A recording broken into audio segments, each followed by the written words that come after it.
কেবল ভক্তি স্বপ্ন বন্দে মই সাবধান মতে। তো আমরা এই যখন গুরুবন্দনা করি, এই গুরুবন্দনাটি রচনা করেছেন ছিলেন নরোত্তম দাস ঠাকুর মহাশয়, ঠিক এই স্থানে বসে। এবং আমরা যখন ভগবানকে নিবেদন করি, আমাদের ভক্তি জীবনের একটি আধার হচ্ছে প্রার্থনা। আমরা যে যত বেশি প্রার্থনা করতে পারবো, ভগবান আমাদেরকে তত বেশি সদয় আমাদেরকে কৃপা প্রদান করবে।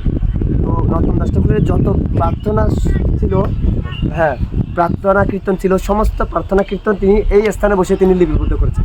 সমস্ত প্রার্থনা, হ্যাঁ সমস্ত প্রার্থনা কিছু গ্রন্থ রচনা করেছেন। একটা হচ্ছে প্রার্থনা, আর একটা হচ্ছে প্রেম ভক্তি চন্দ্রিকা, যেটা রাধাকৃষ্ণ যুগলের সেবা কী রূপে করা হয় এবং রাধাকৃষ্ণ যুগলের সেবা কোন বিধিমার্গে করতে হয়, সেটি তিনি জীব গোস্বামী পাদ থেকে আদর্শ শিক্ষা লাভ করতেন। আপনারা অনেকে ভক্তি জীবনে প্রচার করছে, আপনারা দেখছেন আমাদের অনেক ইস্কন আচার্য সন্ন্যাসী বৃন্দাবন থেকে সেই শিক্ষাটা লাভ করেছিলেন। তো আমরা দেখতে পাই যে জীব গোস্বামী পাদ ষট সন্দর্ভ রচনা করেছেন, কৃষ্ণ সন্দর্ভ, ভক্তি সন্দর্ভ। সেই ষট সন্দর্ভ যে ব্যক্তির পাঠ করেন তিনি সঠিকভাবে ব্যাসাসনে বসার উপযুক্ত। তো আমাদের ইস্কনের প্রত্যেক সন্ন্যাসীবর্গরাও এই এই এই ষট সন্দর্ভ অধ্যয়ন করে থাকেন। এই ষট সন্দর্ভ রচনা করেছেন জীব গোস্বামী পাদ, এবং সেই জীব গোস্বামী পাদ এই ষট সন্দর্ভ থেকে উত্তম শিক্ষা প্রদান করেছেন নরোত্তম দাস ঠাকুর মহাশয়কে।